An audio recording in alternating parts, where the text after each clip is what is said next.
It's time for another professional match of StarCraft 2, and what I got for you today is a top-level game of Terran versus Zerg. Spawning here in the bottom right-hand corner of Odyssey LE, and playing with the red Zerg drones, we have none other than Solar. And his opponent spawning in a cross position, playing with the blue Terran SCVs, he goes by the nickname of TY. Now, as you may have already noticed, both of these guys indeed have the same clan tag. Together with Stats, they are part of Team Splice, and they actually recently announced that they re-signed with the team once again for 2018. I'm actually really happy to know that there are still teams out there supporting professional gamers. Of course, a little while ago, about a year and a half or so ago, we had some controversies over in South Korea. Both of these guys are indeed South Korean. For example, Solar used to be on Team Samsung. TY, I believe, used to be on KT Rolster for a couple of years. So some of the top-level teams in professional video gaming, right? But sadly, all of these organizations got rid of their StarCraft 2 divisions, and for a little while, it looked like StarCraft was gonna be in a little bit of trouble. But actually now, about a year and a half or so later, I don't actually think it was all too bad. I mean, all things considered, it seemed like it was the end of professional StarCraft, but it turns out that new organizations like, for example, Splice, or maybe they were around as well with other games, I don't really know exactly, but organizations like, for example, Splice managed to pick up some of the best players in the game, and here is where we are right now. And apparently, all throughout 2018, we will be able to continue enjoying all of these guys' games. And obviously, in prize money alone, I mean, these guys have been winning tournaments left and right. Both Solar and TY are some of the very best in their respective races, so I think we should be in for a treat. Now, obviously, since they are both on the same team right now, I wonder if that means we're going to be seeing a little bit of a mind game happening as well, right? I mean, if you practice against each other, and obviously you will usually be practicing quite a bit against your teammates, if you practice against each other, you may recognize each other's game styles and play styles very, very rapidly. I mean, maybe TY, for example, in practice has been showing a lot of Terran mech, and in this game, he decides to go ahead and play Bio instead, just to try and throw his opponent completely off guard. Obviously, only time will tell, and most of those mind games are very difficult to spot, but look at that, right? Even that little bit of a drone micro here may very well be an indication that Solar is expecting something a little bit, something a little bit different there from his opponent. I have no clue why you would go ahead and do that. Maybe he expected there to be, another set of Reapers or something coming down just to check whether or not there was going to be a little bit of cheese, but apparently it's not the case, and he decides to throw up that third hatchery already at the 2.5-minute mark. Meanwhile, on the other side of the map, though, we see TY opening up with a very standard build, going for the reactor right there on the factory. That does mean that he's going to be able to make 2 Hellions all at once, and now he's also following it up with a starport. We'll have to see if he gets, for example, a tech lab after this Marine pops out, but so far it looks very standard here for both of these guys. Here we go, this one Zergling will be brave enough to try and move up the ramp. It will confirm indeed that there is no tech lab to be seen anywhere, plus on top of that the starport. So at this point in the game, Solar knows exactly what it is he's going up against. And a little Zergling scout like that, even though it may be a little bit sad, right, because he lost his brother. Maybe his brother is actually going to be one of these links at the very least lost his brother, but one of these links is going to be moving out on the map once again. That little bit of scouting info, though, is absolutely massive. It tells you so much about what it is you're going up against. For example, Terran players could be going for like a 16 Marine drop, right? That's a build that we saw a lot for the longest time in the Terran versus Zerg matchup. For the longest time, we saw double factory play as well, and this is still something that you do have to worry about if you are a Zerg player. But so far, looks like a very standard 1-1-1 kind of opener here for our Terran player. Now, the nice thing about 1-1-1, which I personally really like, is that you've got so much variety, right? You could go ahead and build a Viking first. You could go ahead and go for that Medevac. You can also go ahead and build 2 Liberators right after each other. We could see a Widowmine follow-up. We could see a Bio follow-up. We could see a Mech follow-up. We could even see a 3rd Command Center coming down here very soon as well. There's a lot of variety with the 1-1-1 style, and it's definitely not easy here for the Zerg to figure out what it is he's going up against. So far, he's actually stuck with a lot of Zerglings. He does have a handful of queens here, but not really all too many other defensive units just yet. There's no Bailing Nest, there's also no Roach Warren out, so that does mean that Solar is going to be in a little bit of trouble if he's not paying very close attention. Here we go. Zerglings are going to try and surround this situation right here. A lot of these Hellions, though, are roasting the Lings very, very rapidly, already picking a lot of individual kills there, and actually that Cyclone now also gets himself another one of those queens. All of a sudden, we see the Zerg player in a world of hurt. While this is going on, though, on the other side of the map, a handful of Zerg Zerglings made their way across the map. They ended up killing 7 SCVs in total, so definitely not a weak bit of aggression there either by the Zerg player. And instead of prioritizing the safety of his queens, he decides to sacrifice them for the greater good and get himself a couple of SCV kills, while eventually he does manage to clean up all of those units while keeping the 3rd base alive. Nice little play here though by Solar, but obviously TY is not done just yet here with the aggression. Liberator now also coming into the main. Apparently though a 2nd and a 3rd queen are now also going to be joining in this party, and apparently that will deflect his Liberator out of the main base here for now.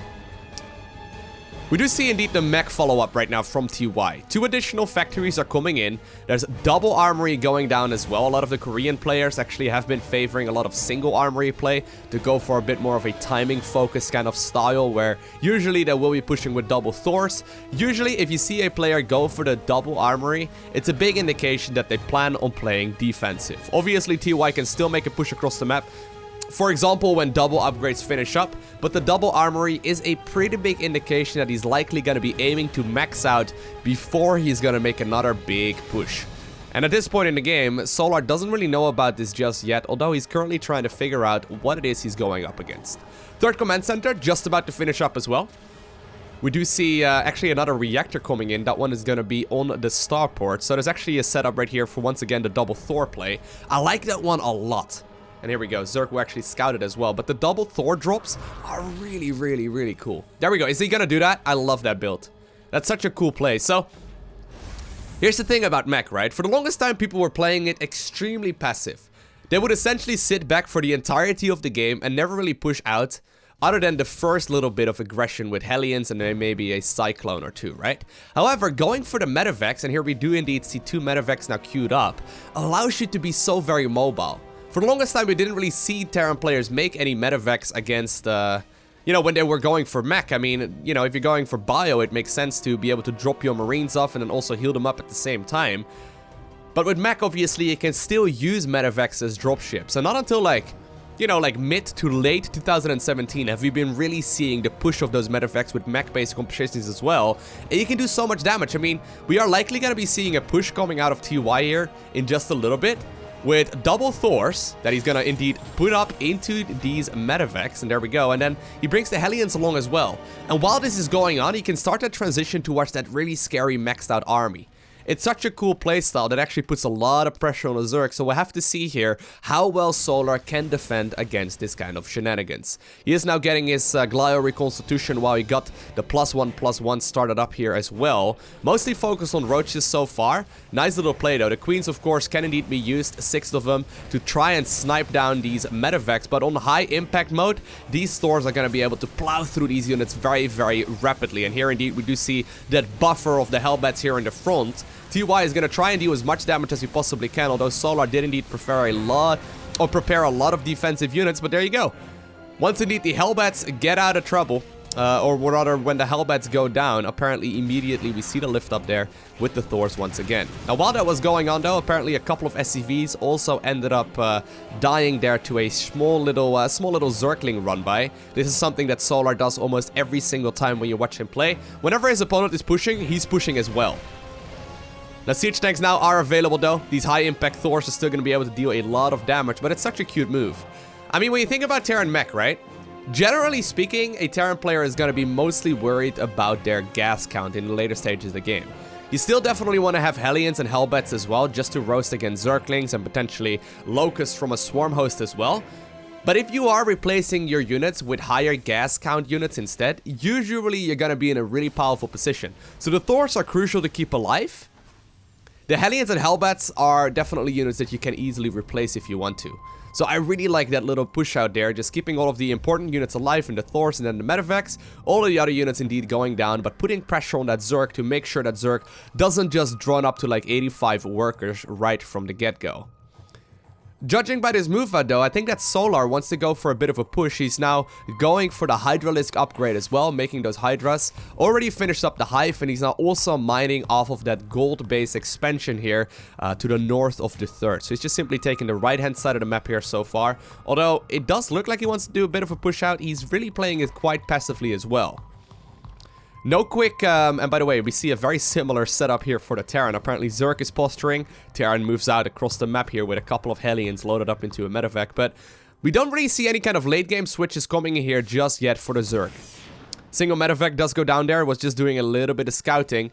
Apparently this now opens up the door here for these roaches to make a bit of a push, but siege tanks are going to be plenty in position there, and while maybe they will be able to get a gas geyser or so, that is not all too terrifying. However, this does open up the front door as well for the remainder of this Zerg army. There are indeed a couple of Vipers with this right now as well. The Viper is going to be extremely important. Great blinding clouds going down, shutting down the majority of this army for a little bit of time. However, of course, blinding clouds do not last indefinitely, and that does mean that Zerg is eventually going to be forced to get out of there once again as well. 11 SCVs though ended up going down in just a matter of seconds. Apparently there was that small group of roaches as well near the north of that third base that indeed dealt quite a bit of damage, and this is what Solar does usually as well. He goes for a very like Roach, Hydra, Viper kind of composition. Doesn't really tech up to Brute Lords until much later. We'll see if that's going to be the case in this particular match too. Personally, I think that going for the quick Brute Lords is quite a bit easier to play. I mean, if you're going to be playing a Roach Hydra based fight, you definitely do have to be careful. Now, while that was going on though, of course, these 4 Hellions have indeed been trying to roast some of the drones as well. Looks like they managed to get a handful of units. It's really the Zerg though that's managed to kill the majority of the Terran SCVs so far. Still though, these Hellions are going to be dropped off once again at the third base location, roasting a whole lot of these drones. Look at that. The amount of damage that Blue Flame can do is pretty significant, and all of a sudden Solar finds himself with only 62 workers at this point in the game. Now for both of these guys though, once you get to this point in the game, they're going to be able to remake those drones and their SCVs very, very rapidly. But you've got a handful of command centers and you got a handful of hatcheries. You can just simply pile them on very rapidly, and apparently Solar is already back up to 70 workers. And really in the earlier part of the game is where, you know, killing your opponent's workers is absolutely game ending. At this point though, usually players will be able to replace them rather rapidly. Nice little move out once again though by our Zerg player. He's going to be pushing at the northern end of the map as well, as at the fourth base location. He's even going to be engaging some of these siege tank here in the middle, although he does decide to back off right there at the last second. So far though, TY is doing a great job just simply defending against all of this. Look at that. Continuous scanning while he's got the majority of his army occupied near his third. He's also keeping track of what this other Zerg army is doing. Both players definitely at a very similar skill level, making sure that they play to the best of their abilities. +3 is now coming in as well here for Solar. He didn't start the +3 armor upgrade just yet. Still no Spire. I'm actually quite surprised he's making it this late. I mean, he hasn't started it yet, right? Maybe he's going to be sticking to Roach Hydra Viper here until the end of the game, but I do have to be honest with you, if you get to that point and the Terran eventually maxes out like TY is right now, it's going to be extremely difficult to really get value out of that unit composition. I mean, Roaches are great, but they are very supply heavy for how strong they are. Usually in maxed out armies, you don't really want to have all too many of those, and you can actually see now a lot of these Hydras coming in as well. Spire eventually does get built. Perfect scan once again there by the Terran player though does confirm the timing of that Spire, and he will now also know that there are indeed a lot of Vipers out. This does mean apparently that TY wants to make a move for it. He's going to try and see if he can potentially take out this base near the main of the Zerg, but while this is going on though, a massive chunk of the Zerg army is trying to engage out on the map as well. This is all in Sensor Tower radius, so currently Terran does know about this, and apparently TY decides to back up with his main army to try and get back towards his fourth base location instead. This is the point of the game where the main and the natural start mining out, and both players will be forced to take more and more expansions here in just a little bit. Vipers indeed do manage to get one of these parasitic bombs down. A nice little landing micro there, right there by TY prevents a lot of these units from taking continued damage, but it does right now deal 120 damage, parasitic bomb that is, and a Viking has 125 in total. So Vikings have to be extremely careful when Vipers are in play. Obviously, Vikings have this nasty tendency to all stack up together, but look at that. 3-3 is just about to finish up here for both players. Greater Spire is finally being built here for Solar. He's going to continue this counter-attacking continuously here with smaller armies all around the map. But at the same time, though, Hellions are now split off. And once again, right, TY doesn't want to have all too many Hellions. He's going to use them to roast some of those workers, while he's slowly going to be replacing them with more important units as well. And indeed, all of these drones end up dying in just a matter of seconds. Units now engaging at the gold base location production here of the Terran player as well. That base will end up dying very, very rapidly. TY now, though, knows that there are indeed a lot of stray Hellions, or a lot of stray Hydras out on the map. Hydras, of course, take bonus from, for example, Hellions just because they are light. And it does all of a sudden open up this opportunity for TY to go for an aggressive move once again. Nice little bit of a yank while this is going on, though, at the 4th base location. Solar is making a push here into that planetary fortress. I do not know if there's going to be enough, but still, the Vikings are trying their very best to engage, and TY, for the very first time in this game, is actively pushing onto the creep here of his Zerg opponent. Hydras and Roaches now apparently have decided that they cannot go ahead and take down that planetary fortress. Instead, they're gonna go after the production here of the Terran player. TY, though, he's just gonna try and deal with all of the reinforcing units instead, or he's gonna try and deal with that army by using his reinforcing units instead. But there are now 7 Brute Lords, or actually make that 8 Brute Lords on that production tab. The Brute Lords are going to be absolutely crucial. This amount of siege tanks can easily clean up the amount of Hydras and Roaches that are available right here. However, this is also an army composition that's very vulnerable against, for example, Brute Lords. There's 4 Vikings remaining. That's all fine and dandy. Hydra then will go down, so Zerg will be forced to remake that elsewhere if he wants to continue making Hydralisks. But here we go. TY will now get his very first glimpse of these brutes, and I wonder what he plans on doing against them, because while of course the Thors are going to be decent, they are not in plentiful numbers at this point in the game as Zerg advances onwards here with these Brute Lords, trying to just simply force the unsiege on all of those tanks. But of course, TY has to be careful. If you unsiege them all at once, the Terran ground, or the Zerg ground army rather, will start engaging you once again, and they're going to try and chase you down. Finally, he does manage to get off creep, but not without a significant amount of losses. Thor's now actually being yanked into a more beneficial position for them as well. And while the Brute Lords are dealing a lot of damage, there's a lot of Vikings now to reinforce his army as well. Very nicely done here by TY, predicting exactly what it is he would be going up against, preparing a lot of these starports already in advance just so he can continue producing Vikings just in case. I like that decision making here a lot. Interestingly enough, he's still making some Vikings, or he's still making some Medevacs here as well, so he can start dropping those Thors. And we do now see a very big Thor switch here as well from TY. Look at that. The amount of Thors that he's producing right now is kind of ridiculous. He's already got 5 of them out at this point in the game. You do have to be careful though. Of course, these siege tanks are going to be very important as well. More and more upgrades are now also coming in for TY. And while Zerg eventually wants to start up his flyer upgrades too, Solar is done upgrading all of his ground-based units.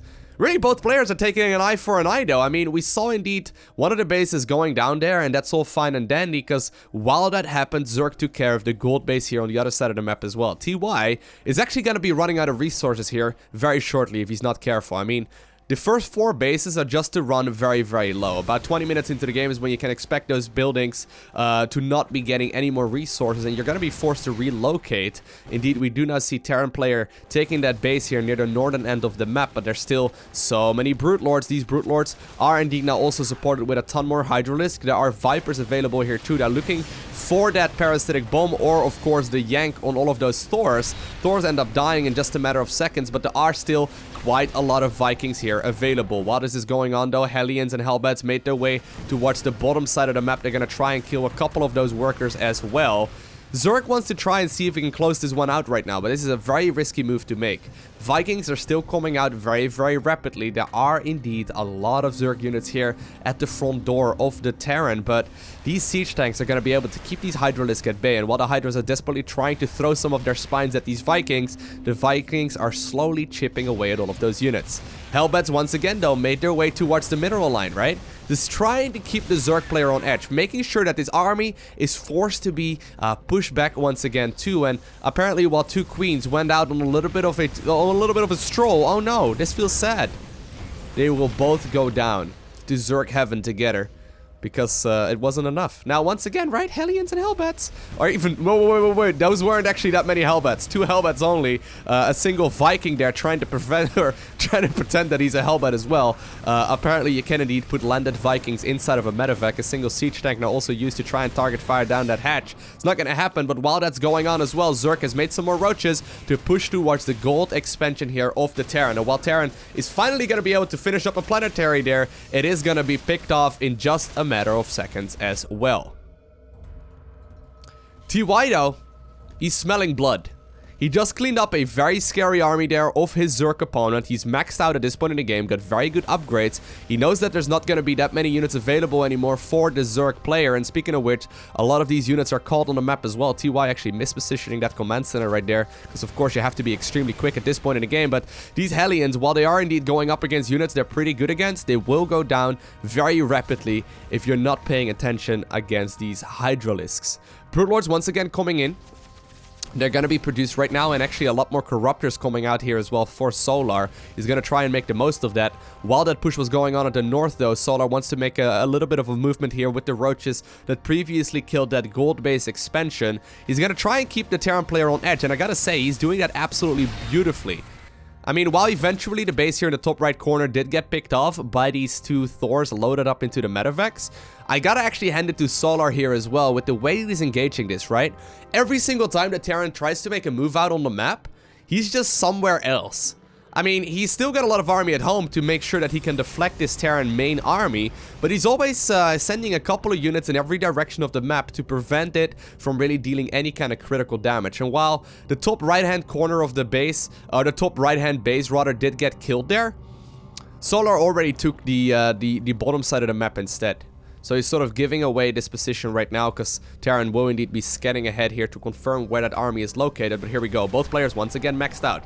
Parasitic bombs coming in and nicely landed once again, deflecting that damage here on these Vikings. That does mean, however, that there is still a lot of Terran army left over. Look at the amount of Thors right now. They're going to be able to do so much damage with that high impact load. The amount of Broodlords, though, at this point is a little bit ludicrous. 11 there after one ends up dying. They're going to be throwing all of these Broodlings forward as well. You have to be careful, though. These Vikings are starting to ramp up the damage too. But speaking of which, I think that every single last one of them just ended up dying there in just a matter of seconds. Thors are desperately trying to engage against all of this as well, but all of a sudden the Broodlord count is a little bit higher than the Terran player expected. He clumped up the Vikings for just a split second as well, and he found himself with none of them left over. Parasitic Bomb is an incredible spell. Vikings just simply falling to it so very rapidly, and without those Vipers in the air, I think that Zerg would have been in a world of hurt. But now that he's got them, though, he's going to be able to use the Yanks, he's going to be able to use the Blinding Clouds, he's using the Parasitic Bombs brilliantly to even prevent his army from escaping. And I think that while TY was smelling blood previously, right now it's all of a sudden Solar that wants to see if he can potentially close out this game, and that was a very important engagement. I mean, TY doesn't have a lot of mining bases anymore, right? The continuous denying of the gold is massive. 24 SCVs on just, what, 4 mineral patches? Not quite what you're looking for if you are the Terran player at this point in the game. While he does still have the base here near the northern end as well, this is not a planetary fortress. TY has been mining from this one for a little bit of time. Another Viking ends up falling there, but right now there's also plenty of Corruptors still in the air. Still a lot of Vipers as well, and a ton of Hydras too, to try and deal with these last sets of Vikings. And I think that TY may just simply not have enough. Zerg is gonna engage onwards once again. One of these Vikings even gets abducted, and with that, a ton of SCVs will have to pay for the shenanigans with their lives. They have been mining for a little while. Command center right there eventually falls as well. That was the one that was originally in the main base. Hellions now, however, also moving to the southern part of the map, knowing very well where the last mining bases of the Zerg are going to be located. Gold base is now also secured here by TY, but the amount of army supply available right now for Zerg is still very, very menacing. And while a bunch of the drones ended up dying there, 24 SCVs in favor of 7 drones. I think that any Zerg player would like to take that. Look at the amount of workers killed this game, though. Over 3 digits there. Once again, the Yanks come in, though. Solar picks up a couple of these Thor kills, and eventually he obtains the victory against one of the best Terran players on the planet. Really, really well played. That was an awesome match. I hope you enjoyed watching this. If you did, make sure you hit that like button down below. And if you didn't, I guess you can go ahead and hit that dislike button as well if you want to. I mean, if you made it until this point in the video, though, I would be quite surprised. But regardless, if you haven't already, make sure you hit that subscribe button so you get a notification as soon as I upload more. And other than that, I want to thank you for watching. Have an amazing day. Do not forget to smile, alright? Special shout out to the Patreon supporters. You guys are awesome. But I'll see you all in the next one.